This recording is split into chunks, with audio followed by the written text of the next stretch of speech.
저녁 식사가 차려진 거대한 다이닝 홀의 공기는 크리스털 샹들리에의 화려한 불빛만큼이나 차가웠다. 천무그룹 채씨 가문의 저녁 시간은 언제나 그랬듯 음식의 온기마저 빼앗아가는 무거운 침묵 속에서 시작되었다. 윤서연은 조심스럽게 움직이며 시어머니인 박 회장의 빈잔에 물을 채웠다. 그녀의 손길에는 조금의 떨림도 없었지만 등 뒤로 꽂히는 날카로운 시선은 익숙해지지 않는 고통이었다. 박 회장은 냅킨으로 입가를 우아하게 닦으며 나지막이 말했다. 새로 들인 난초가 벌써 시들기 시작하더구나. 집안에 생기가 없으니 저런 미물조차 기운을 잃는 것이겠지. 그 말은 누구를 향한 것인지 명확했다. 서연은 고개를 숙인 채 대답하지 않았다. 이 집에서 그녀의 의견은 존재하지 않았고 침묵만이 유일한 방패이자 생존 방식이었다. 그녀의 남편 최민주는 그런 어머니의 말을 못 들은 척하며 스테이크를 잘랐다. 그는 언제나 그랬다. 아내와 어머니 사이의 팽팽한 긴장 속에서 그는 투명 인간이 되기를 선택했다. 가끔 서연은 그의 무관심이 시어머니의 경멸보다 더 날카롭게 심장을 찌른다고 생각했다. 사랑이라고 믿었던 감정은 결혼과 동시에 재가 되어 흩어진 지 오래였다. 식탁의 반대편에 앉은 시아주버니 최민화는 흥미롭다는 듯이 이 모든 광경을 지켜보고 있었다. 그는 천무그룹의 유력한 후계자였고 약한 동생과 그의 그림자 같은 아내를 경멸했다. 민화는 와인잔을 들며 비꼬는 듯한 미소를 지었다. 어머니 작은 식물 하나에 너무 의미 부여하지 마십시오. 그저 물이 부족했거나 햇빛이 과했을 뿐이겠지요. 중요한 건 우리 천무의 다음 분기 실적입니다. 그의 말은 대화의 주제를 자연스럽게 사업으로 돌렸지만 서연은 그 안에 담긴 가시를 느꼈다. 물도 햇빛도 제대로 받지 못하는 존재. 그것이 바로 이 집안에서 자신의 위치였다. 한때 금융계를 꿈꾸던 명문대 수석 졸업생 윤서연은 이제 없었다. 오직 천무그룹의 이름에 먹칠하지 않도록 조용히 숨죽여야 하는 며느리만이 존재할 뿐이었다.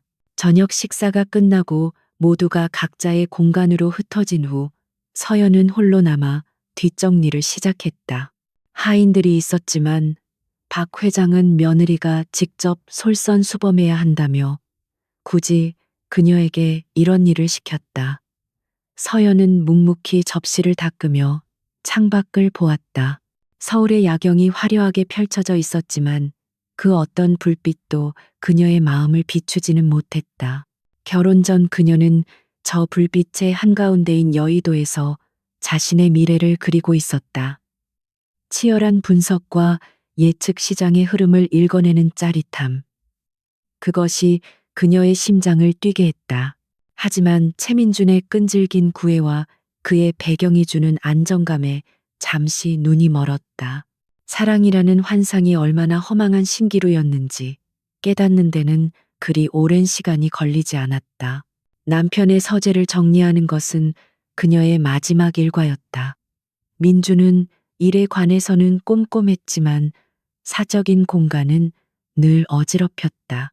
서연은 흩어진 서류들을 정리하다가 무심코 켜져 있는 그의 노트북 화면을 보게 되었다. 평소라면 그냥 지나쳤겠지만 화면에 떠 있는 복잡한 재무제표가 그녀의 발목을 잡았다. 그것은 본능에 가까운 이끌림이었다. 그녀의 눈이 빠르게 숫자를 훑었다. 천무그룹의 자회사 중 하나인 천무건설의 분기 보고서였다. 표면적으로는 완벽해 보이는 숫자들의 배열. 하지만 서연의 날카로운 분석력은 그 안에서 미세한 불협화음을 감지했다. 자산 매각 대금의 흐름이 부자연스러웠고 특정 해외 법인으로 빠져나간 자금의 규모가 비정상적으로 컸다. 서연은 자신도 모르게 마우스를 잡았다. 몇 번의 클릭으로 연결된 파일을 열자 블루오션 인베스트라는 낯선 이름의 페이퍼 컴퍼니가 나타났다. 수백억에 달하는 자금이 그곳으로 흘러들어가고 있었다. 심장이 거세게 뛰기 시작했다. 이것은 단순한 회계 실수가 아니었다. 명백한 비자금 조성의 흔적이었다. 그녀가 한때 그토록 경멸했던 금융 범죄의 현장이었다. 그녀는 공포와 동시에 기묘한 흥분감을 느꼈다. 잊고 있던 자신의 재능이 자신의 본질이 되살아나는 기분이었다. 숫자는 거짓말을 하지 않았다. 그리고 이 숫자들이 가리키는 진실은 추악했다. 채씨 가문의 화려한 성이 실은 썩은 토대 위에 세워져 있다는 증거였다.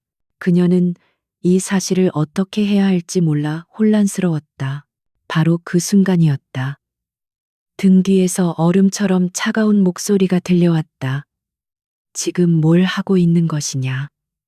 서연은 온몸이 굳은 채 천천히 고개를 돌렸다. 문 앞에 박 회장이 서 있었다.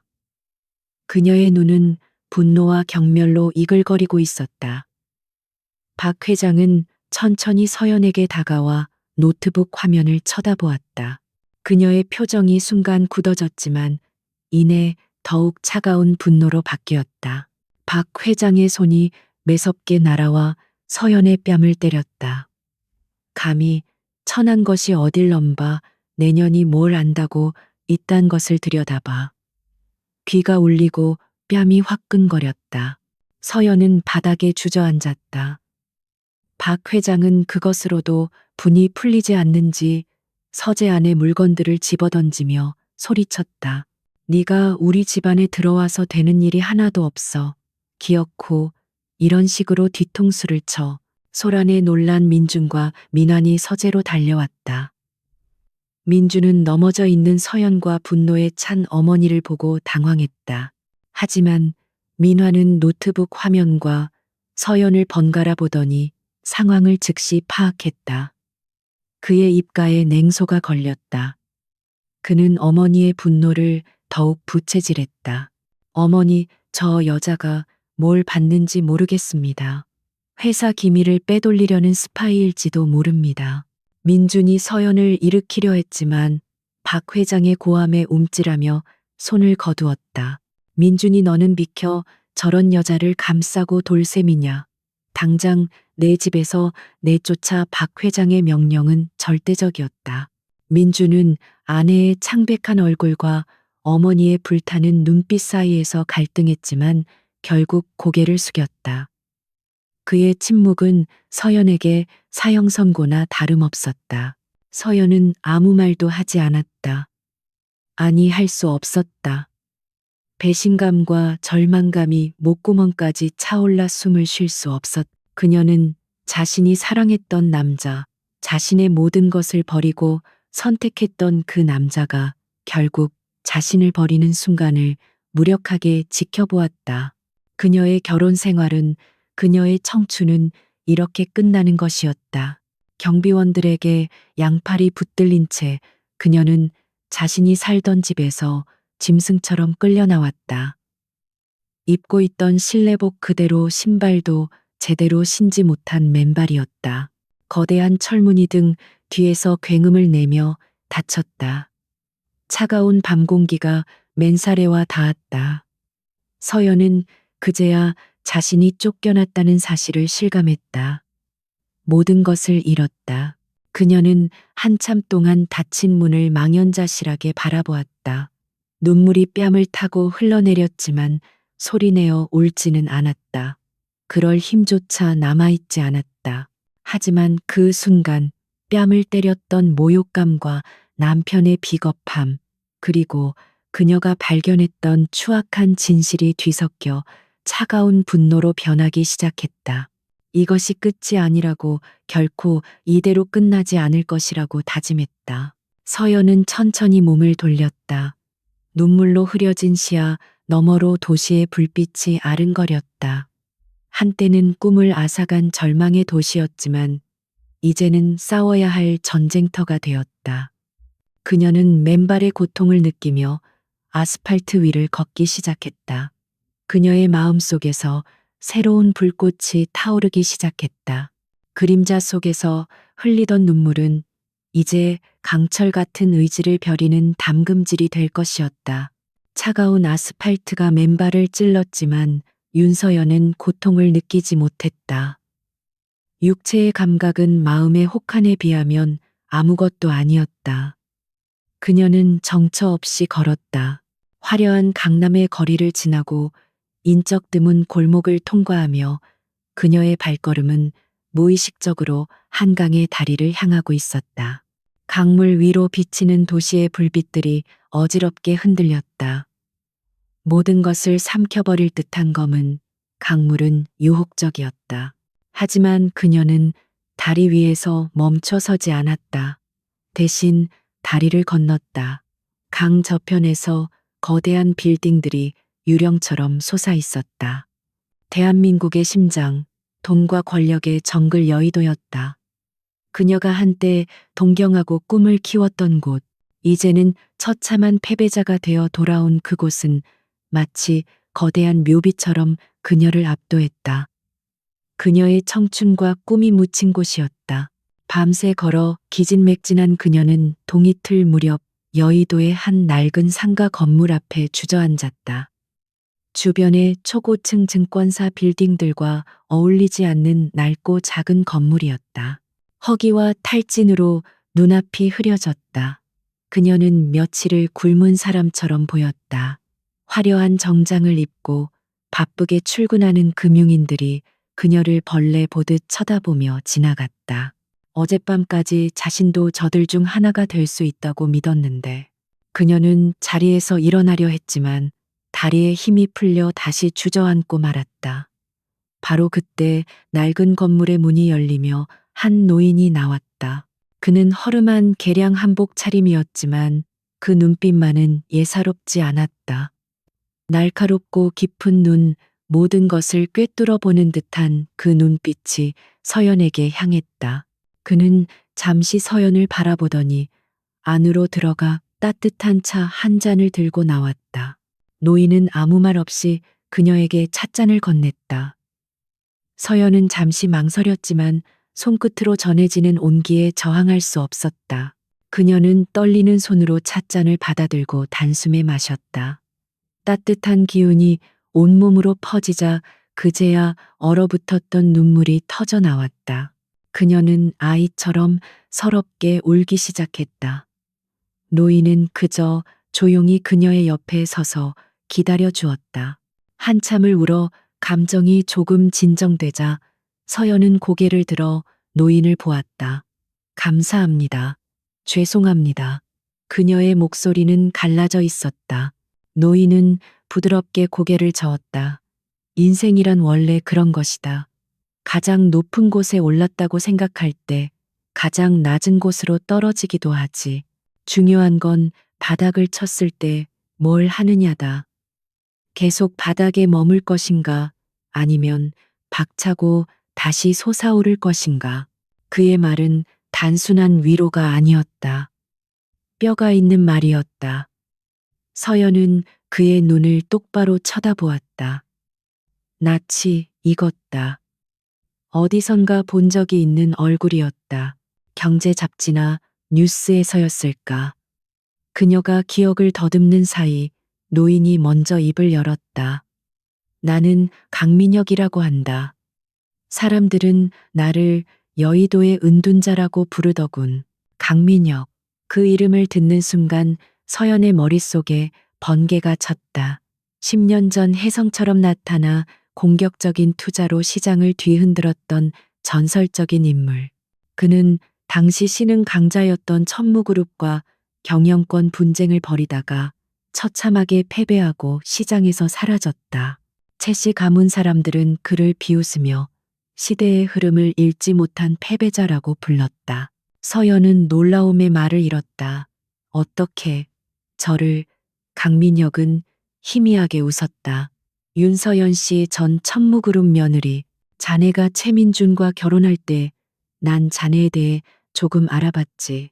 대학을 수석으로 졸업하고 월가에서 스카우트 제의까지 받았던 인재가 모든 걸 포기하고 시집을 간다기에 무척 아깝다고 생각했었다. 그는 마치 모든 것을 알고 있다는 듯이 말했다. 어젯밤 채 회장 댁에서 큰 소란이 있었다더군. 자네는 맨몸으로 쫓겨났고 서연의 얼굴이 하얗게 질렸다. 이 사람은 어디까지 알고 있는 것일까? 강민혁은 그녀의 불안을 읽었는지 찻잔을 가리켰다. 일단 안으로 들어가지. 여기서 할 이야기는 아닌 것 같으니. 강민혁의 사무실은 낡은 건물 꼭대기에 있었다. 사무실이라고 하기엔 서재에 가까웠다. 사방의 벽이 낡은 경제 서적과 투자 보고서들로 가득 차 있었다. 그는 서연에게 자리를 권하고는 본론으로 들어갔다. 천무그룹이 나에게서 모든 것을 빼앗아갔지. 내 회사, 내 명예, 그리고 내 사람들을. 나는 지난 10년간 칼을 갈며 기다렸다. 복수할 날을. 그의 목소리는 차분했지만 그 안에는 지워지지 않는 분노가 담겨 있었다. 나는 그들을 무너뜨릴 무기를 찾고 있었다. 외부에서의 공격은 한계가 있지. 내부를 정확히 아는 사람이 필요했다. 바로 자네 같은 사람 말이야. 서연은 그의 제안에 심장이 차갑게 식는 것을 느꼈다. 자신을 복수의 도구로 이용하려는 것인가? 그녀는 고개를 저었다. 저는 아무것도 가진 게 없습니다. 힘도 돈도 없습니다. 강민혁은 고개를 끄덕였다. 지금은 그렇겠. 하지만 자네에겐 돈보다 더 중요한 것이 있어. 그들의 속내를 아는 경험, 그리고 숫자의 흐름을 읽는 재능, 그리고 무엇보다 그들에게 복수해야 할 이유가 있지 않은가. 그의 말이 서연의 가슴에 비수처럼 꽂혔다. 서연은 어젯밤의 모욕과 배신을 떠올렸다. 차가운 분노가 다시 끓어올랐다. 그녀는 강민혁을 바라보았다. 그의 눈에는 단순한 복수심이 아닌 정의를 바로 세우려는 의지가 담겨 있었다. 그는 서연의 흔들리는 눈빛을 보며 마지막 카드를 꺼냈다. 그는 작은 금고를 열어 낡은 통장 하나를 꺼내 서연 앞에 놓았다. 이건 내 전 재산이다. 10억 원. 큰 돈은 아니지만 종잣돈으로는 충분할 거다. 서연은 자신의 눈을 의심했다. 생면부지의 자신에게 이런 거금을, 이 돈으로 무엇을 하라는 말씀이십니까? 강민혁이 대답했다. 시험이다. 자네의 가능성을 보고 싶어. 이 돈으로 한 달 안에 2배를 만들어 와라. 시장에서 자네의 능력만으로. 만약 성공한다면 내 모든 것을 걸고 자네를 지원하겠다. 그것은 믿을 수 없는 제안이었다. 단순한 자선이 아닌 그녀의 가치를 증명하라는 혹독한 시험. 실패하면 모든 것이 끝이었다. 하지만 성공한다면 그녀는 복수를 위한 날개를 얻게 될 것이었다. 그녀의 심장이 미친 듯이 뛰기 시작했다. 두려움과 함께 짜릿한 전율이 온몸을 감쌌다. 이것은 기회였다. 하늘이 그녀에게 준 마지막 기회. 서연은 더 이상 망설이지 않았다. 그녀는 통장을 잡은 손에 힘을 주었다. 그녀의 눈빛은 더 이상 절망으로 가득 찬 피해자의 눈빛이 아니었다. 상처 입은 맹수처럼 날카롭고 결연한 의지로 불타고 있었다. 그녀는 강민혁을 똑바로 바라보며 말했다. 한 달이 아닙니다. 보름이면 충분합니다. 그 순간 부활의 씨앗은 싹을 틔우기 시작했다. 윤서연은 강민혁에게 받은 10억 원으로 여의도 한 구석 낡은 오피스텔에 작은 사무실을 얻었다. 화려한 증권사들이 즐비한 대로변이 아닌 마치 시간의 흐름을 잊은 듯한 뒷골목이었다. 그녀는 SY 캐피털이라는 작은 명패를 문에 걸었다. 자신의 이름 이니셜을 딴 세상에 던지는 첫 번째 출사표였다. 사무실은 낡은 책상 하나와 중고 컴퓨터 한 대가 전부였지만 서연에게는 세상 그 어떤 곳보다 소중한 성역이었다. 그녀는 약속대로 보름 안에 돈을 2배로 불려야 했다. 하지만 서두르지 않았다. 시장은 감정적으로 접근하는 자에게 가장 먼저 등을 돌리는 냉혹한 곳임을 그녀는 잘 알고 있었다. 그녀는 밤낮으로 컴퓨터 앞에 앉아 시장의 모든 데이터를 분석했다. 거시 경제 지표부터 개별 종목의 미세한 움직임까지 그녀의 눈은 수만 개의 정보를 흡수하고 재조합했다. 며칠간의 분석 끝에 그녀의 시선이 한 곳에 멎었다. 네오젠 바이오라는 이름의 작은 바이오 벤처 기업이었다. 시장에서는 자금난과 임상 시험 지원 문제로 외면받고 있는 종목이었다. 주가는 바닥을 기고 있었고 대부분의 애널리스트들은 부정적인 보고서를 쏟아냈다. 하지만 서연은 그 보고서들 너머에 있는 진실을 보았다. 그녀는 네오젠 바이오가 보유한 특허 기술과 연구진의 논문을 밤새워 파고들었다. 그들의 기술은 현재 시장이 주목하는 분야와는 조금 달랐지만 잠재력은 엄청났다. 특히 핵심 연구원의 과거 이력에서 중요한 단서를 발견했다. 그는 과거에 획기적인 신약 개발을 성공시켰지만 거대 제약사의 방해로 빛을 보지 못했던 비운의 천재였다. 서연은 확신했다. 이것은 버려진 진주였다. 서연은 과감하게 종잣돈의 70%인 7억 원을 네오젠 바이오에 투자했다. 그것은 도박에 가까운 결정이었다. 주변의 모든 지표가 위험을 가리키고 있었다. 주식을 매수한 첫날 주가는 오히려 더 떨어졌다. 그녀의 계좌는 파란색으로 물들었다. 평범한 투자자라면 공포에 질려 손절매를 고민했겠지만 서연은 미동도 하지 않았다. 그녀의 눈은 컴퓨터 화면이 아닌 더 먼 곳을 보고 있었다. 그녀가 기다린 것은 3일 후에 열리는 해외 학회였다.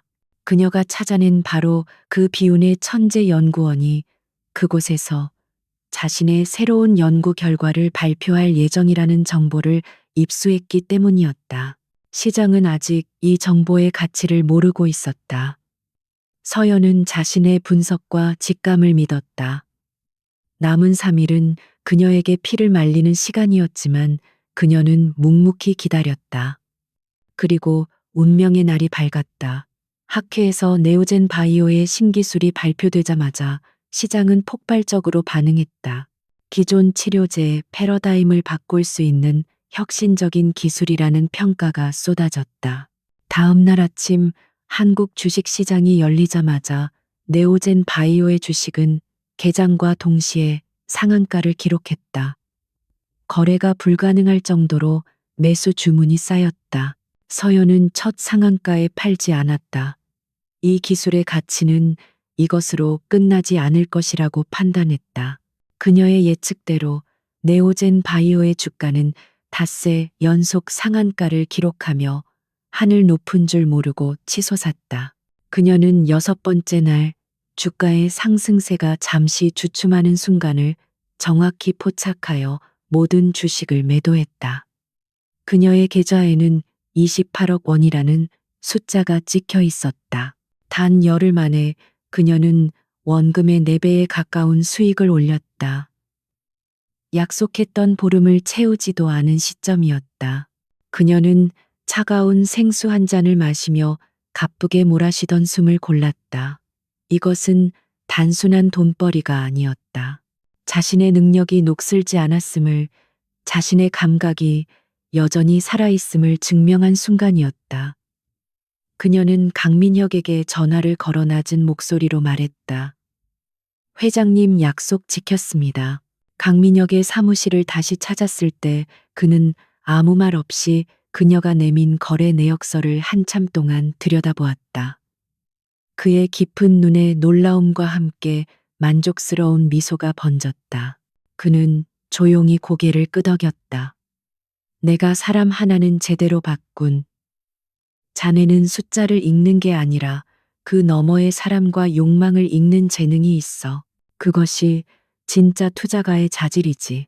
그날 이후 강민혁은 그녀의 든든한 후원자가 되었다. 그는 자신의 숨겨진 네트워크와 정보망을 서연에게 모두 열어주었다. 서연은 SY 캐피털을 정식 투자자문사로 등록하고 본격적인 활동을 시작했다. 그녀는 거대 자본이 아닌 소액 투자자들을 위한 조언자 역할을 자처했다. 시장의 정보 불균형 속에서 고통받는 개미 투자자들에게 등대가 되어주기로 결심했다. SY 캐피털의 명성은 입소문을 타고 조용히 하지만 빠르게 퍼져나갔다. 그녀가 추천하는 종목들은 놀라운 수익률을 기록했고, 그녀의 시장 분석 리포트는 대형 증권사의 것보다 정확했다. 사람들은 여의도의 유령이라 불리는 미지의 투자 고수가 누구인지 궁금해했다. SY 캐피털의 대표가 누구인지 어떤 사람인지는 철저히 베일에 가려져 있었다. 한편 천무그룹의 최민환 부회장은 심기가 불편했다. 최근 추진하던 프로젝트 몇 개가 사사건건 막히는 느낌을 받았기 때문이었다. 그가 헐값에 인수하려던 작은 기업들의 주가가 갑자기 폭등하거나 경쟁사가 기가 막힌 타이밍에 치고 들어왔다. 그는 이 모든 배후에 보이지 않는 손이 작용하고 있음을 직감했다. 어느 날 비서가 그에게 흥미로운 보고를 올렸다. 부회장님, 최근 시장에서 SY 캐피털이라는 신생 자문사가 돌풍을 일으키고 있습니다. 추천 종목마다 높은 수익률을 기록해서 소액 투자자들 사이에서 신적인 존재로 불린다고 합니다. 최민화는 코웃음을 쳤다. 그런 뜨내기들은 매년 나타났다가 사라지곤 하지. 신경 쓸 것 없어. 하지만 비서가 덧붙인 말에 그의 표정이 굳어졌다. 그런데 그 회사의 대표 이름이 윤서연이라고 합니다. 윤서연, 그가 벌레처럼 여기던 재수 씨였던 그 여자의 이름이었다. 최민화는 잠시 생각에 잠겼다가 이내 폭소를 터뜨렸다. 그 여자가 집구석에서 살림이나 하던 여자가 투자를 아마 누구 이름 빌려서 장난치는 거겠지. 아니면 우리한테 돈이라도 뜯어내려고 관심 끌려는 수작이거나. 그는 보고서를 구겨 쓰레기통에 던져버렸다. 2번 다시 그 이름 내 앞에서 꺼내지 마. 시간 낭비니까. 그의 어머니 박 회장에게도 이 사실이 보고되었지만 그녀의 반응은 더 냉담했다. 그 천한 것이 어딜 감히 여의도에 발을 들여놔 쥐뿔도 없는 게 설쳐봤자지. 곧 제 발로 기어와서 잘못했다고 빌 날이 올 것이다. 그들은 윤서연을 완전히 잊고 있었다. 그녀가 어떤 칼을 갈고 있는지, 그 칼날이 어디를 향하고 있는지 상상조차 하지 못한 채 SY 캐피털은 더 이상 윤서연 혼자만의 공간이 아니었다. 그녀는 자신과 비슷한 상처와 열정을 가진 인재들을 알아보는 눈이 있었다.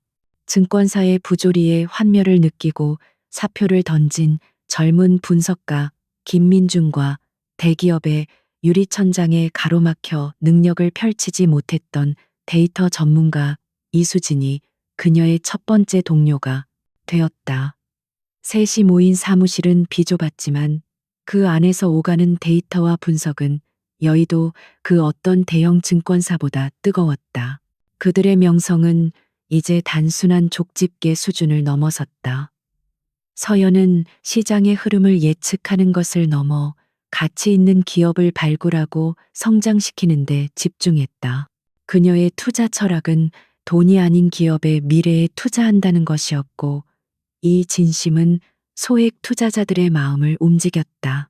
SY 캐피털은 작지만 강한 신뢰의 공동체로 성장하고 있었다. 그러던 어느 날 강민혁 회장이 서연을 조용히 불렀다. 그는 낡은 신문기사 하나를 그녀에게 내밀었다. 한성바이오 연이은 악재의 경영난 심화, 적대적 M&A, 위기. 한성바이오는 뛰어난 줄기세포 기술을 보유하고 있었지만 고질적인 자금 문제와 경영진의 미숙한 운영으로 위기에 처해 있었다. 그리고 그 위기의 배후에는 어김없이 천무그룹의 그림자가 어른거렸다. 강민혁이 설명했다. 최민환이 이 회사를 노리고 있네. 늘 쓰던 수법이지. 부정적인 루머를 퍼뜨려 주가를 떨어뜨리고 자금줄을 막아 회사를 고사시킨 뒤에 헐값에 집어삼키는 것. 한성바이오의 기술력은 진짜야. 만약 천무의 손에 넘어가면 기술만 빼먹고 껍데기는 버려지겠지. 수많은 연구원들의 피와 땀이 물거품이 되는 걸세. 서연은 기사를 읽는 내내 손끝이 차가워지는 것을 느꼈다. 과거 아무런 힘도 없이 거대한 권력 앞에 짓밟렸던 자신의 모습이 한성바이오의 처지와 겹쳐 보였다. 이것은 단순히 좋은 투자처를 찾는 것 이상의 문제였다. 그녀는 이것을 자신의 첫 번째 전쟁터로 삼기로 결심했다. 그녀는 더 이상 방관자나 피해자로 남지 않을 것이었다. 그녀는 팀원들을 모아 비상회의를 소집했다. 한성바이오의 모든 데이터를 스크린에 띄운 채 그녀는 단호하게 말했다. 우리는 한성바이오의 백기사가 될 겁니다. 백기사란 적대적 MA에 맞서 경영권을 방어해주는 우호적인 투자자를 의미한다. 김민중과 이수진의 얼굴에 긴장감이 감돌았다. 상대는 대한민국 재계 서열 10위권의 거대 기업 천무그룹이었다. 계란으로 바위치기였다. 하지만 서연의 눈빛은 흔들리지 않았다. 우리에겐 돈이 부족합니다. 정면으로 지분 경쟁을 벌이면 필패하겠죠. 그러니 우리는 그들의 방식을 역이용해야 합니다. 그녀의 전략은 대담하고 정교했다. 그녀는 SY 캐피털의 이름이 아닌 수십 개의 개인 투자조합과 차명 계좌를 통해 시장에서 조용히 한성바이오의 주식을 매집하기 시작했다. 천무그룹은 자신들의 계획에 취해 이 미세한 움직임을 전혀 눈치채지 못했다. 최민화는 한성바이오가 곧 백기를 들고 항복할 것이라 확신하며 느긋하게 와인을 즐기고 있었다. 그 사이 서영과 그녀의 팀은 전쟁처럼 움직였다. 그들은 밤을 새워가며 한성바이오의 소액 주주들에게 일일이 연락을 돌려 의결권을 위임받았다. 대의명분은 명확했다. 여러분의 소중한 재산을 거대 자본의 탐욕으로부터 지킵시다.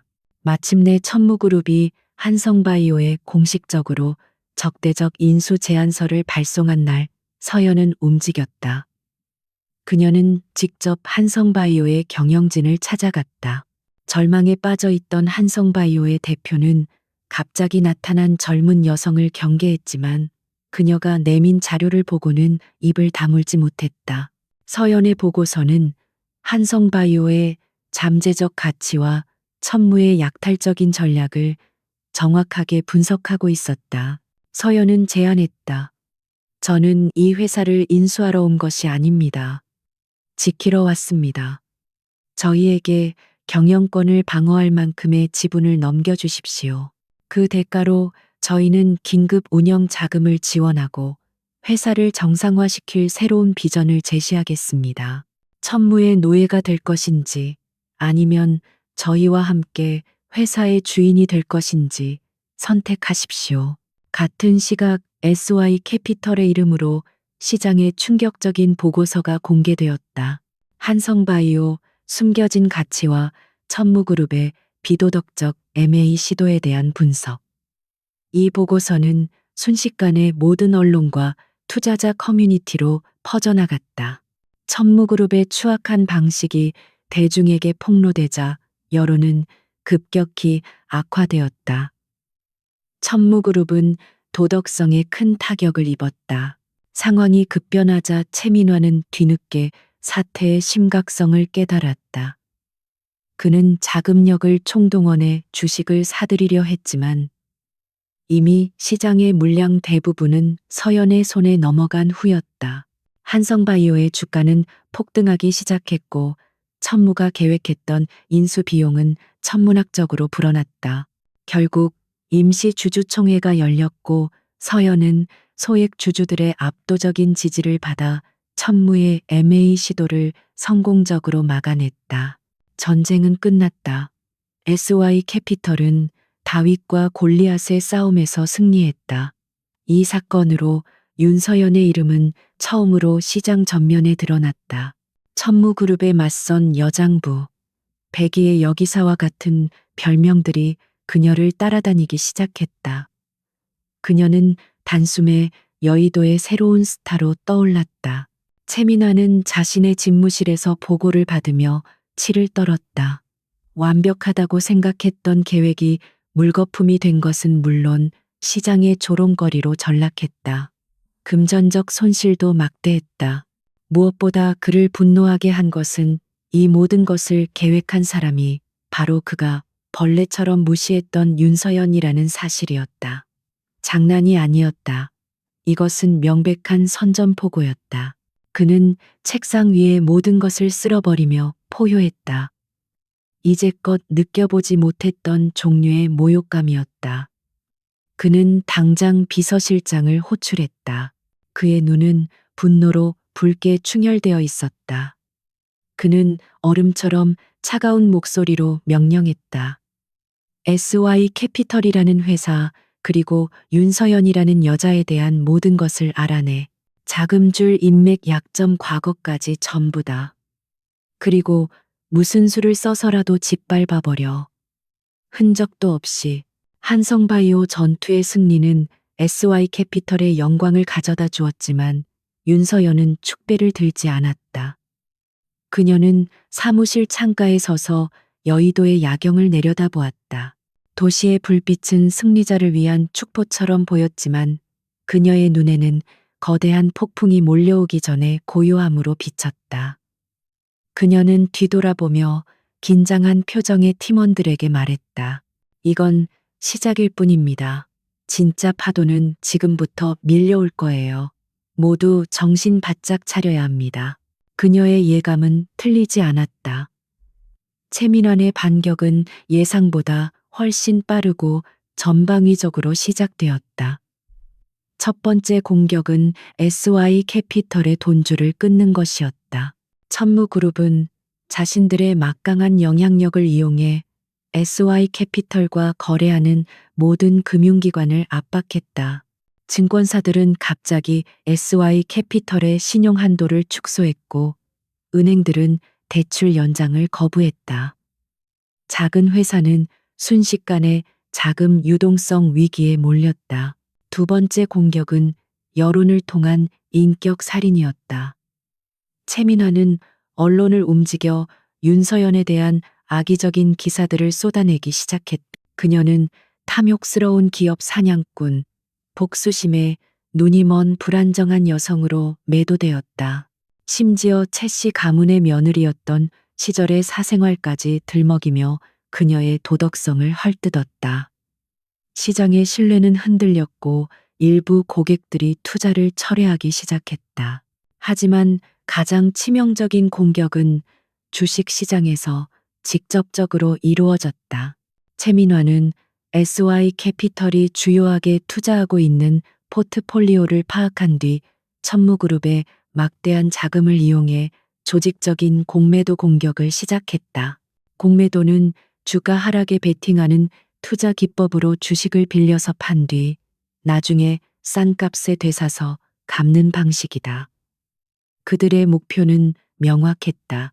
주가를 폭락시켜 SY 캐피털의 자산 가치를 떨어뜨리고 반대 매매를 유발해 파산시키는 것이었다. SY 캐피털의 사무실은 전쟁터나 다름없었다. 모니터의 숫자들은 온통 파란색으로 물들어 있었고 자산은 시간 단위로 증발했다. 팀원들은 공포에 질렸지만 서연만은 이상할 정도로 침착했다. 그녀는 이 모든 것을 예상하고 있었다. 아니, 오히려 기다리고 있었다. 그녀는 팀원들을 진정시키며 말했다. 폭풍이 거셀수록 고요한 눈에 더 가까워지는 법입니다. 아직 우리의 차례가 오지 않았을 뿐이에요. 사실 최민환이 공격하고 있는 종목들은 서연이 일부러 노출시킨 미끼였다. 그녀는 한성바이오 사태 이후 최민환이 반드시 자신의 포트폴리오를 공격할 것이라 예측했다. 그래서 그녀는 겉보기에는 유망하지만 결정적인 한 방을 숨기고 있는 기업들에 분산 투자해 두었다. 그리고 물밑에서는 강민혁 회장의 네트워크를 통해 조용히 반격을 준비하고 있었다. 언론 공격에 대해서도 그녀는 정면으로 맞서 싸우지 않았다. 대신 가장 신뢰도 높은 경제 전문지와 단독 인터뷰를 가졌다. 그녀는 감정적인 호소 대신 냉철한 데이터와 분석으로 자신을 둘러싼 의혹들을 반박했다. 또한 천무그룹의 비윤리적인 경영 행태를 조목조목 비판하며 자신은 소액주주들의 권익을 보호하기 위해 싸우고 있다고 당당히 밝혔다. 이 인터뷰는 그녀를 동정의 대상에서 신념의 투사가 되게 만들었다. 마침내 최민환의 공매도 공격이 정점에 달했다. SY 캐피털이 투자한 종목들의 주가는 반토막이 났고 증권사로부터 추가 증거금을 요구하는 마진콜 직전까지 몰렸다. 최민환은 자신의 사무실에서 승리를 확신하며 샴페인을 터뜨렸다. 윤서연이 백기를 들고 무릎 꿇는 것은 이제 시간 문제라고 생각했다. 바로 그 순간 서연의 반격이 시작되었다. 그녀는 그동안 아껴두었던 모든 예비 자금을 동원해 폭락한 주식들을 헐값에 되사들이기 시작했다. 동시에 그녀가 미리 계획해 두었던 뉴스들이 터져 나왔다. 그녀가 투자했던 한 IT 기업이 미국의 거대 테크 기업과 독점 기술 공급 계약을 체결했다는 소식. 또 다른 제약회사는 임상 3상에서 획기적인 결과를 발표했다는 공시가 연이어 터져 나왔다. 시장은 순식간에 뒤집혔다. 바닥을 치던 주가는 상상할 수 없는 속도로 폭등하기 시작했다. 이제 공포에 질린 것은 최민원과 공매도 세력이었다. 주가가 오를수록 그들의 손실은 눈덩이처럼 불어났다. 손실을 줄이려면 주식을 사서 갚아야 했지만 시장에 매물이 없었다. 그들이 주식을 사려고 할수록 주가는 더욱 폭등하는 숏스퀴즈 현상이 발생했다. 최민원은 이성을 잃고 소리쳤다. 전부 사들여 얼마가 됐든 상관없어. 당장 포지션 청산해 하지만 이미 늦었다. 천무그룹은 수천억 원의 손실을 입고 나서야 간신히 공매도 포지션에서 빠져나올 수 있었다. 그들이 빌려서 팔았던 주식을 몇 배나 비싼 가격에 울며 겨자 먹기로 되사준 셈이었다. 그 돈은 고스란히 윤서연의 주머니로 들어갔다. 첫 번째 폭풍이 지나갔다. SY 캐피털은 막대한 피해를 입는 대신 오히려 자산을 몇 배로 불리는 데 성공했다. 시장은 경악했다. 모두가 끝이라고 생각했던 작은 회사가 거대 그룹의 공격을 막아낸 것을 넘어 역으로 괴멸적인 타격을 입혔다. 윤서연은 이 전투 한 번으로 여의도의 신화를 새로 썼다. 그녀는 더 이상 떠오르는 샛별이 아니었다. 누구도 무시할 수 없는 태풍의 눈 그 자체였다. 최민화는 텅 빈 집무실에서 망연자실하게 앉아 있었다. 그의 오만함은 산산조각 났다. 그는 윤서연을 얕보았던 대가를 톡톡히 치렀다. 이것은 단순한 돈의 싸움이 아니었다. 지략과 담력 모든 것에서 완벽하게 패배했다. 그의 마음속에서 윤서연에 대한 경멸은 이제 지독한 증오와 두려움으로 변해 있었다. 그는 복수를 다짐했다. 다음번엔 절대 이런 실수를 반복하지 않으리라고. 최민환과의 1차전에서 거둔 압도적인 승리는 SY 캐피털의 위상을 하늘 끝까지 올려놓았다. 윤서연의 이름 앞에는 천재 투자자, 여의도의 여제와 같은 화려한 수식어가 붙었다. 하지만 서연은 승리의 기쁨에 취해 있지 않았다. 그녀는 자신의 사무실에서 조촐한 축하 파티를 즐기는 팀원들을 보며 생각에 잠겼다. 이번 승리는 운이 좋았을 뿐 천무그룹이라는 거대한 골리앗을 쓰러뜨리기에는 역부족이었다. 그녀는 회의실에 팀원들을 소집했다. 그리고 냉정하게 현실을 직시시켰다. 우리가 전투에서는 이겼지만 전쟁에서 이긴 것은 아닙니다.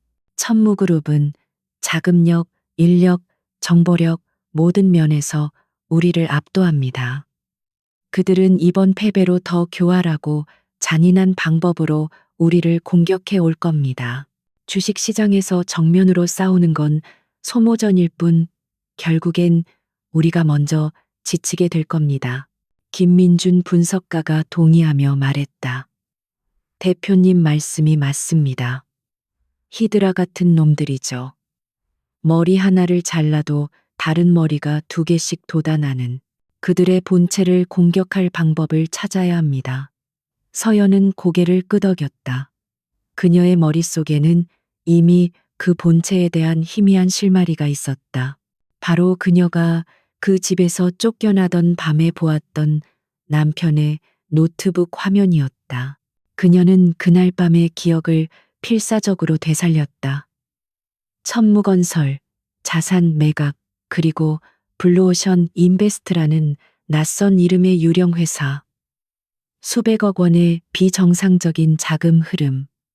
당시에는 그저 비자금 조성이라고만 어렴풋이 짐작했지만 이제 와서 돌이켜보니 그것은 거대한 빙산의 일각에 불과하다는 직감이 들었다.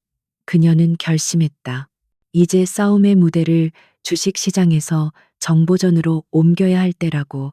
그녀는 가장 먼저 강민혁 회장을 찾아갔다.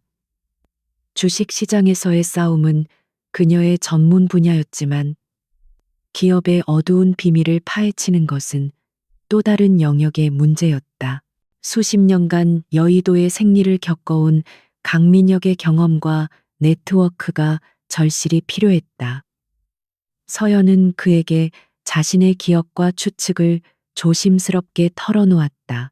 이야기를 듣는 내내 침묵을 지키던 강민혁의 눈이 날카롭게 빛났다. 강민혁은 씁쓸하게 웃으며 말했다. 역시 그랬군. 천무가 저렇게 단기간에 성장한 데에는 정상적인 방법만 있었을 리가 없지. 블루오션 인베스트라. 들어본 적 없는 이름이지만 아마 빙산의 일각일 걸세. 최민환 그 친구가 보통 내기가 아니야. 선대 회장보다 훨씬 치밀하고 대담하지. 아마 그놈이 모든 걸 주도하고 있을 거다. 강민혁은 자신의 인맥을 총동원해 서연을 돕기로 약속했다. 은퇴한 언론인, 부패한 대기업에 반감을 품은 변호사, 심지어 검찰 내부에 있는 소수의 정의로운 인물까지. 그의 전화 한 통에 수십 년간 잠들어 있던 정보망이 다시 움직이기 시작했다. 서연과 그녀의 팀은 이제 거대한 퍼즐의 조각들을 맞춰나가기 시작했다. 첫 번째 조각은 블루오션 인베스트의 실체를 밝히는 것이었다.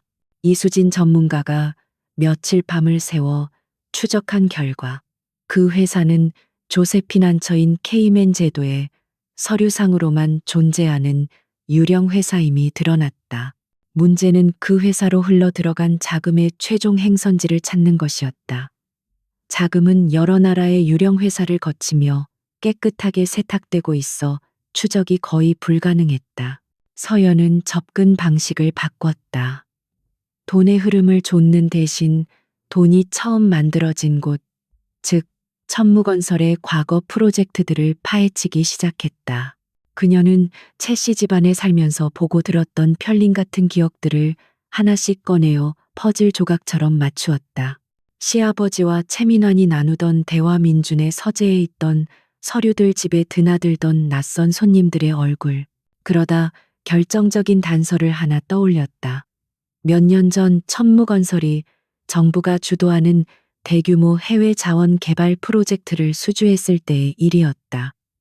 당시 최민환은 유난히 자주 한 정치인의 이름은 입에 올렸고 그 정치인은 얼마 후 국토부 장관이 되었다. 서연은 그 프로젝트의 사업 보고서를 샅샅이 뒤졌다. 그리고 마침내 찾아냈다. 부풀려진 공사 비용 실체 없는 하청 업체들, 그리고 그 중심에 있던 블루오션 인베스트로 흘러들어간 거액의 자물료, 퍼즐의 윤곽이 드러나기 시작했다.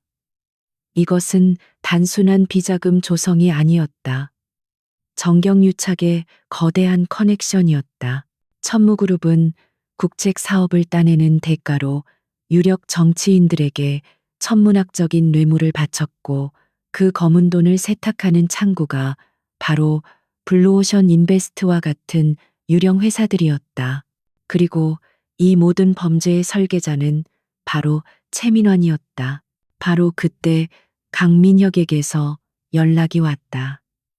그가 수소문 끝에 결정적인 인물과 접촉하는데 성공했다는 것이었다. 그는 과거 천무그룹의 재무팀장이었지만 최민환이 경영권을 장악하는 과정에서 숙청당한 인물이었다. 그는 처음에는 보복이 두려워 입을 열기를 거부했지만 강민혁의 끈질긴 설득과 서연의 진심에 결국 마음을 움직였다. 서연은 약속 장소인 허름한 식당에서 그를 만났다. 초췌한 모습의 전직 재무팀장은 떨리는 목소리로 충격적인 사실들을 털어놓았다. 그는 최민환이 어떻게 이중장부를 만들고 유령 회사를 통해 자금을 세탁했는지 상세하게 증언했다. 그리고 결정적으로 그 모든 범죄의 증거가 담긴 비밀 장부의 존재와 그것이 숨겨진 장소에 대한 힌트를 주었다.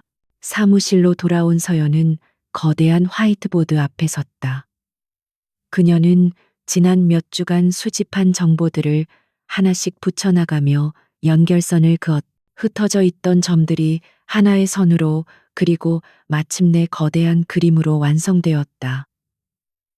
그녀의 눈앞에는 대한민국을 뒤흔들 수 있는 거대한 부패의 지도가 펼쳐져 있었다.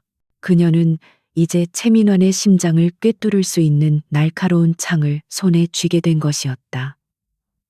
하지만 그 창은 너무나도 무겁고 위험했다. 잘못 휘두르면 자신과 주변 사람들 모두가 파멸할 수도 있었다. 윤서연은 거대한 부패의 지도를 손에 넣었지만 서두르지 않았다. 그녀는 이것이 단순한 복수의 도구가 아니라 잘못 사용하면 모두를 파멸시킬 수 있는 핵폭탄과 같다는 것을 알았다. 그녀는 팀원들에게 단호하게 말했다. 이 증거를 지금 터뜨리는 건 공멸하자는 것과 같습니다. 우리는 이 폭탄의 폭발력과 그 파편이 어디로 튈지 완벽하게 통제해야만 해요. 그러기 위해서는 판을 새로 짜야 합니다. 최민환이 스스로 우리가 파놓은 함정으로 걸어 들어올 수밖에 없는 판을 그녀의 작전은 체스판이라고 명명되었다. 목표는 두 가지였다. 첫째, 금융시장에서 천무그룹의 발목을 잡아 재정적인 위기 상황을 만든다. 둘째, 결정적인 순간에 부패의 증거를 터뜨려 사회적으로 완전히 매장시킨다. 두 가지 공격이 정확한 시점에 맞물릴 때 비로소 거대한 천무제국은 모래성처럼 무너져 내릴 것이었다. 그녀의 첫 번째 체스말은 최민환이 가장 공을 들이고 있는 프로젝트 대한미래중공업 인수합병 건이었다. 대한미래중공업은 차세대 선박 엔진 기술을 보유한 알짜 기업으로 최민환은 이 회사를 인수하여 그룹의 새로운 성장 동력으로 삼으려는 야심을 불태우고 있었다. 그는 이 MA를 자신의 경영 능력을 입증하고 그룹 내 입지를 굳힐 최고의 기회로 여겼다. 서연과 그녀의 팀은 대한미래중공업에 대한 모든 정보를 샅샅이 훑었다. 표면적으로는 완벽해 보이는 이 딜에는 치명적인 약점이 하나 숨어 있었다. 대한미래중공업의 핵심 기술이 사실은 유럽의 한 연구소와 공동 개발한 것이며 경영권이 변경될 경우 기술 사용에 대한 재협상이 필요하다는 독소 조항이 계약서에 포함되어 있었다. 최민환의 인수팀은 오만함에 빠져 이 조항의 위험성을 간과하고 있었다. 서연은 조용히 움직이기 시작했다. 그녀는 강민혁의 해외 네트워크를 통해 유럽의 연구소 측과 비밀리에 접촉했다. 그녀는 천무그룹의 약탈적인 기업 문화와 비도덕성을 상세히 설명하며 만약 천무그룹에 인수될 경우 그들의 소중한 기술이 어떻게 악용될 수 있는지 경고했다. 동시에 SY 캐피털이 기술의 가치를 존중하는 새로운 파트너가 될 수 있다는 가능성을 넌지시 비쳤다. 금융시장에서는 더욱 교묘한 체스 게임이 시작되었다. 서연은 최민환이 자신을 주시하고 있다는 것을 알고 있었다. 그래서 그녀는 일부러 그의 눈에 띌 만한 작은 투자들을 진행했다. 몇몇 투자에서는 일부러 작은 손실을 보기도 했다. 그녀가 한성바이오 사태 이후 무리하게 사업을 확장하다가 어려움을 겪고 있다는 식의 소문이 시장에 퍼져나갔다. 최민환은 이 소식을 보고받고 만족스러운 미소를 지었다. 그는 윤서연의 승리가 단지 운이었을 뿐이며 결국 여자의 깜냥은 그 정도가 한계라고 생각했다.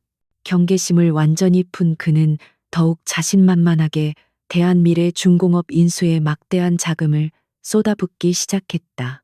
인수 가격을 높게 불러 경쟁자들을 모두 따돌렸고 언론에 연일 자신의 경영 비전을 떠벌렸다. 아무도 눈치채지 못하는 사이 서연의 진짜 체스 말들은 조용히 움직이고 있었다. 그녀는 대한미래중공업의 부품을 납품하는 작은 회사들의 주식을 대량으로 매입했다. 또한 대한미래중공업의 경쟁사이지만 심각한 자금난을 겪고 있던 다른 중공업 회사의 부실 채권을 헐값에 사들였다. 이 모든 움직임들은 서로 아무런 관련이 없어 보이는 지극히 평범한 투자 활동처럼 보였다. 시간이 흘러 마침내 대한미래중공업의 인수계약 최종 사인을 하루 앞둔 날이 되었다. 최민환은 축배를 들 준비를 하고 있었다. 천무그룹의 주가는 MA에 대한 기대로 연일 최고가를 경신하고 있었다. 여의도 전체가 그의 성공을 찬양하는 듯했다. 그는 자신의 승리를 의심하지 않았다. 같은 시각 SY 캐피털의 작은 사무실은 고요한 긴장감에 휩싸여 있었다. 화이트보드에는 복잡하게 얽힌 기업들의 관계도와 자금의 흐름이 거미줄처럼 그려져 있었다. 모든 것은 계획대로 진행되었다. 서연은 창밖에 마천루를 바라보았다. 저 거대한 빌딩의 꼭대기에서 자신을 비웃고 있을 최민환의 얼굴이 떠올랐다. 그녀는 조용히 뒤를 돌아 팀원들을 보았다. 모두의 얼굴에 비장함이 감돌았다. 그녀는 나지막하지만 단호한 목소리로 명령했다. 체크메이트를 준비하죠. 지금부터 2단계에 돌입합니다. 그 말이 떨어지기 무섭게 팀원들의 손가락이 키보드 위에서 분주하게 움직이기 시작했다. 흩어져 있던 모든 체스 말들이 이제 단 하나의 목표, 바로 왕을 향해 움직이기 시작했다. 판은 완벽하게 짜였다. 대한미래중공업 인수합병 조인식이 열리는 호텔 연회장은 수많은 언론사와 투자자들로 발 디딜 틈이 없었다. 단상 위 스포트라이트를 한 몸에 받고 있는 최민환은 자신감 넘치는 미소로 연설을 하고 있었다. 오늘 천무그룹은 대한미래중공업과 함께 새로운 역사를 시작합니다. 이것은 단순한 인수가 아니라 대한민국 제조업의 미래를 향한 위대한 도약이 될 것입니다. 박수갈채가 쏟아졌다. 최민환은 의기양양하게 펜을 들고 계약서에 서명하려 했다. 바로 그 순간이었다. 연회장 여기저기서 기자들의 휴대폰이 동시에 울리기 시작했다. 처음에는 작은 웅성거림이었지만 이내 걷잡을 수 없는 소란으로 번졌다. 무언가 거대한 사건이 터졌음을 직감한 기자들이 다급하게 노트북을 두드리기 시작했다. 첫 번째 속보는 유럽에서 날아왔다. 대한미래중공업의 핵심 기술을 보유한 유럽 연구소가 천무그룹의 비윤리적 경영 행태에 깊은 유감을 표하며 기술 이전 계약을 전면 재검토하겠다는 긴급 성명을 발표한 것이었다. MA의 가장 중요한 핵심 가치가 송두리째 흔들리는 순간이었다. 연회장의 공기가 순식간에 차갑게 얼어붙었다. 최민화는 당황했지만 애써 침착한 척하며 상황을 수습하려 했다. 사소한 오해가 있었던 것 같습니다. 저희 법무팀에서 즉시 그의 말이 채 끝나기도 전에 두 번째 충격이 시장을 강타했다. 대한미래중공업에 숨겨진 부실 채권자였던 경쟁사가 최종 부도를 선언한 것이었다. 이는 대한미래중공업에 막대한 잠재적 손실이 숨겨져 있었음을 의미했다. 혼란은 여기서 그치지 않았다. SY 캐피털이 미리 지분을 확보해 두었던 부품 납품업체들이 연이어 대한미래중공업과의 계약 파기를 선언했다. MA의 전제 조건들이 실시간으로 무너져 내리고 있었다. 화려해야 할 조인식은 순식간에 아수라장이 되었다. 최민화는 단상 위에서 굳은 채 아무 말도 하지 못했다. 자신이 거대한 함정에 빠졌음을 깨달았다. 그리고 마침내 결정타가 터졌다. 가장 신뢰받는 탐사보도 전문 매체를 통해 천무그룹 비자금 게이트라는 제목의 기사가 세상에 공개되었다. 기사에는 천무그룹이 유령 회사를 통해 수천억 원의 비자금을 조성하고 정관계 로비에 사용했다는 충격적인 내용이 담겨 있었다. 그리고 그 모든 범죄의 증거인 비밀 장부의 사본과 내부 고발자의 상세한 증언까지 첨부되어 있었다. 모든 증거는 단 한 사람 바로 최민환을 주범으로 지목하고 있었다. 더 이상 빠져나갈 구멍은 없었다. 천무그룹의 주가는 개장과 동시에 폭락하기 시작했고 순식간에 하한가로 추락했다. 대한민국 재계를 떠받치던 거대한 기둥 하나가 무너져 내리는 순간이었다. 최민환은 기자들의 질문 세례를 뚫고 짐승처럼 포효하며 연회장을 빠져나왔다. 천무그룹 본사 빌딩은 그야말로 지옥도였다. 압수수색을 나온 검찰 수사관들과 모든 것을 캐내려는 기자들로 로비는 마비 상태였다.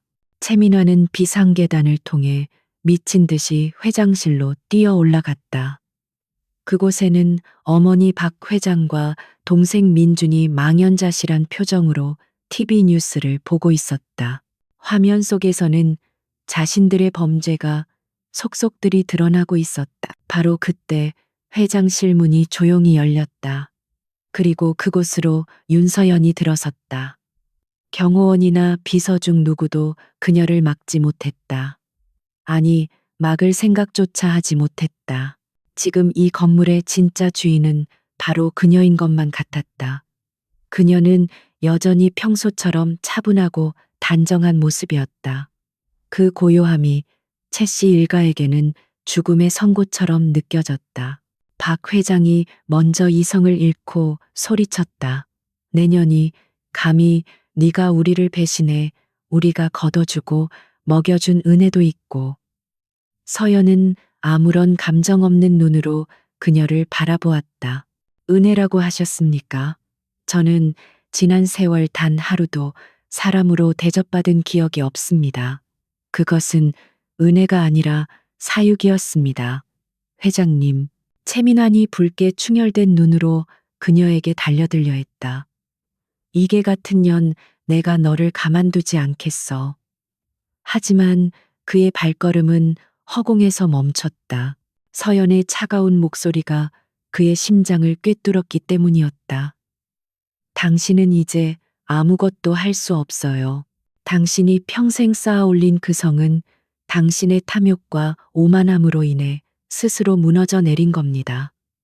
저는 그저 바람이 부는 방향으로 작은 돌멩이 하나를 놓았을 뿐입니다. 모든 것을 지켜보던 최민준이 처음으로 입을 열었다. 그는 서연 앞에 무릎을 꿇고 애원했다. 서연 씨, 제발 내가 잘못했어. 어머니와 형은 용서하지 못하더라도 나 한 번만 우리 다시 시작할 수 있지 않겠소. 서연은 경멸이 가득한 눈으로 그를 내려다보았다. 당신은 그때 당신 어머니가 내 뺨을 때리고 나를 내쫓을 때 나를 외면했어요. 당신은 기회를 스스로 걷어찬 겁니다. 그녀는 더 이상 그들에게 어떤 말도 하지 않았다. 모든 것은 끝났다. 그녀가 조용히 몸을 돌려 회장실을 나가려는 순간 문이 거칠게 열리며 검찰 수사관들이 들이닥쳤다. 그들은 최민환에게 다가가 차가운 목소리로 말했다. 최민환 씨 횡령 및 뇌물 공여 혐의로 긴급 체포합니다. 수갑이 채워지는 소리가 회장실에 섬뜩하게 울려 퍼졌다. 심판의 날이 도래한 것이었다. 최민환이 체포된 이후 대한민국은 천무그룹 스캔들로 들끓었다. 언론은 연일 새로운 의혹과 증거들을 쏟아냈고 검찰의 수사는 정재계를 가리지 않고 거침없이 뻗어나갔다. 윤서연이 터뜨린 폭탄은 단순한 기업 비리를 넘어 대한민국 사회의 썩은 환부를 드러내는 거대한 메스가 되었다. 관련된 정치인과 고위 공무원들이 줄줄이 소환되었고 국민들의 분노는 하늘을 찔렀다. 천무그룹은 말 그대로 공중분해 수순을 밟았다.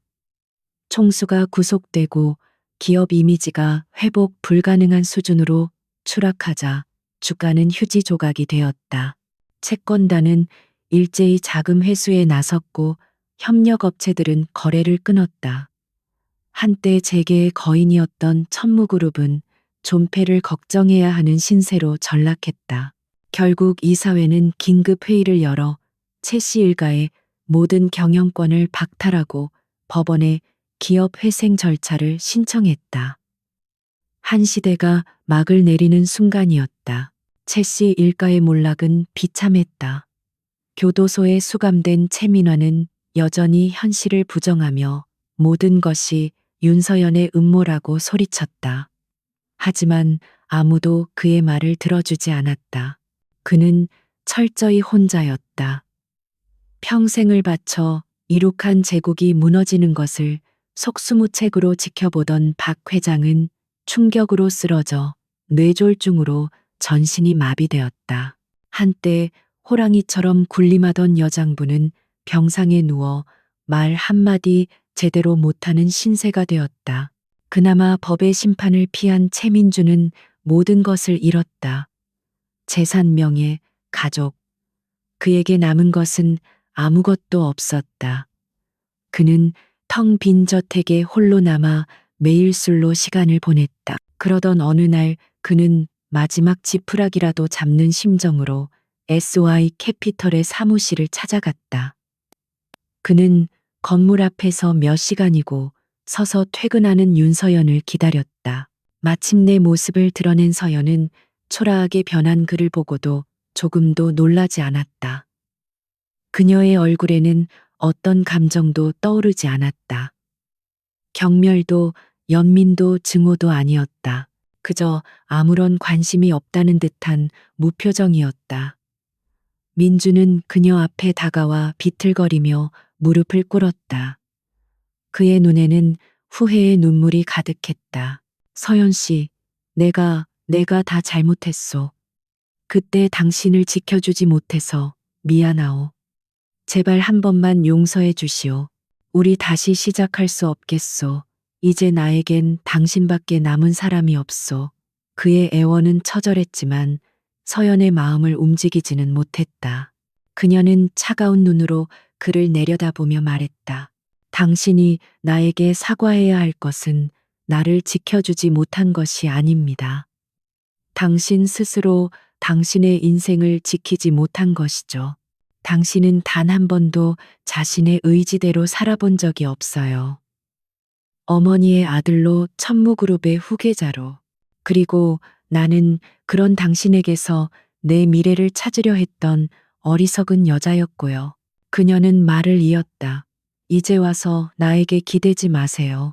나는 더 이상 당신의 방패막이도 안식처도 아닙니다. 당신의 인생은 온전히 당신의 몫입니다. 이제 그만 일어나서 당신의 발로 직접 걸어가세요. 서연은 그 말을 마지막으로 그에게서 등을 돌려 차가운 밤거리 속으로 걸어갔다. 그녀의 뒷모습에는 어떤 미련도 남아있지 않았다. 사건이 어느 정도 정리된 후 서연은 강민혁의 사무실을 찾았다. 두 사람은 말없이 창밖으로 펼쳐진 서울의 야경을 바라보았다. 강민혁은 평생의 수건이 이루어졌지만 기뻐하는 대신 담담한 표정이었다. 그가 먼저 입을 열었다. 이제 모든 것이 제자리로 돌아간 것 같군. 길고 긴 싸움이었어. 서연이 대답했다. 아직 끝나지 않았습니다. 회장님, 무너뜨리는 것보다 바로 세우는 것이 더 어려운 법이니까요. 그녀의 눈은 과거가 아닌 미래를 향하고 있었다. 강민혁은 그런 그녀를 보며 흐뭇하게 웃었다. 그는 이제 그녀를 자신의 복수를 위한 도구가 아닌 새로운 시대를 이끌어갈 동반자이자 후계자로 인정하고 있었다. 몇 달 후 최민원에 대한 법원의 판결이 내려졌다. 그는 수천억 원대의 횡령과 뇌물 공여 혐의로 무기징역에 가까운 중형을 선고받았다. 최 씨 일가의 모든 불법 재산은 국고로 환수되었다. 정의는 더디지만 반드시 실현된다는 것을 세상에 보여준 판결이었다. 거대했던 제국의 모든 것은 한 줌의 재가 되어 흩어졌다. 1년 후 여의도의 풍경은 그대로였지만 그 안의 권력 지도는 완전히 바뀌어 있었다. 한때 천무그룹의 깃발이 꽂혀 있던 여의도 최고층 빌딩, 그 꼭대기 층의 주인은 이제 SY 캐피털이었다. 낡고 비좁았던 뒷골목 사무실은 이제 전설이 되었다.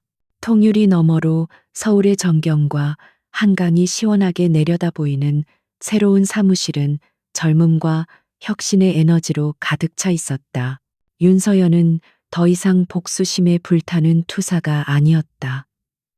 그녀는 시장의 흐름을 바꾸는 선구자이자 건강한 투자 생태계를 만드는 리더가 되어 있었다. SY 캐피털은 단순히 높은 수익률을 기록하는 회사가 아니었다.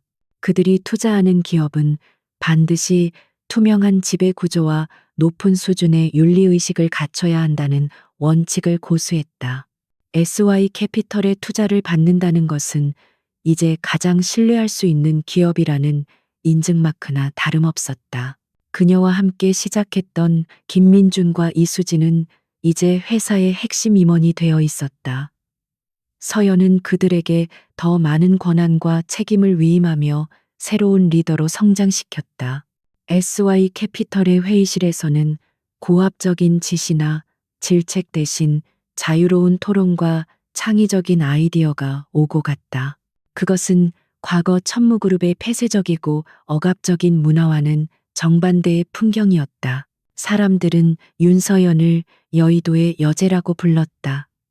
하지만 그 별명에는 과거의 폭군들과 같은 두려움이 아닌 존경과 경외심이 담겨 있었다. 그녀는 가끔 모교를 찾아가 학생들을 대상으로 강연을 했다.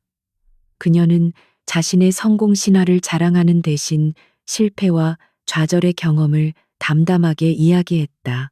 그리고 학생들에게 돈이 아닌 가치와 철학을 좇는 금융인이 되라고 강조했다. 어느 날 아침 그녀는 신문 귀퉁이에 실린 작은 기사를 보았다. 최 씨 일가의 마지막 남은 재산이었던 성북동 저택이 경매로 팔렸다는 소식이었다. 한때 그녀를 올감했던 거대한 감옥이 이제 완전히 다른 사람의 소유가 된 것이었다. 그녀는 아무런 감정의 동요 없이 신문을 넘겼다. 그들에게는 이제 어떤 분노도 연민도 남아있지 않았다. 그들은 그저 그녀의 인생에서 스쳐 지나간 과거의 한 페이지일 뿐이었다. 강민혁 회장은 공식적으로 은퇴하여 제주의 조용한 마을에서 낚시를 즐기고 있었다. 그는 자신의 모든 것을 서연에게 물려주었다. 그는 평생의 복수를 완성했지만 그것에 집착하지 않았다. 대신 그는 서연을 통해 더 나은 세상을 만드는 것으로 자신의 삶을 완성했다. 두 사람은 스승과 제자를 넘어 시대를 관통하는 동지가 되어 있었다. 그날 새벽 서연은 일찍 사무실에 나왔다. 거대한 도시가 아직 잠에서 깨어나지 않은 시간이었다. 그녀는 자신의 집무실 중앙에 서서 통유리창 너머를 바라보았다. 동쪽 하늘이 서서히 붉게 물들기 시작하며 여의도의 마천루들 사이로 장엄한 일출이 시작되고 있었다. 차가운 빌딩 수비로 따스한 빛이 퍼져나갔다. 그녀는 더 이상 과거의 그림자에 갇혀 있지 않았다. 그녀를 괴롭히던 모욕과 배신감은 이제 희미한 흉터로만 남아 있었다. 그녀는 복수를 위해 싸웠지만 결국 그녀를 구원한 것은 복수가 아닌 자기 자신에 대한 믿음과 새로운 세상을 만들겠다는 꿈이었다. 그녀는 잃어버렸던 자신의 이름을 되찾았을 뿐만 아니라 그 이름에 새로운 의미를 부여했다. 태양이 완전히 떠오르자 도시는 활기차게 깨어났다. 서연의 눈에는 더 이상 싸워야 할 적들이 보이지 않았다. 대신 그녀가 키워나가야 할 회사들, 그녀가 이끌어야 할 사람들, 그리고 그녀가 만들어가야 할 더 나은 미래가 보였다. 그녀의 입가에 잔잔한 미소가 떠올랐다. 여의도에 새로운 새벽이 밝아오고 있었다. 그리고 그 새벽의 중심에 그녀가 서 있었다.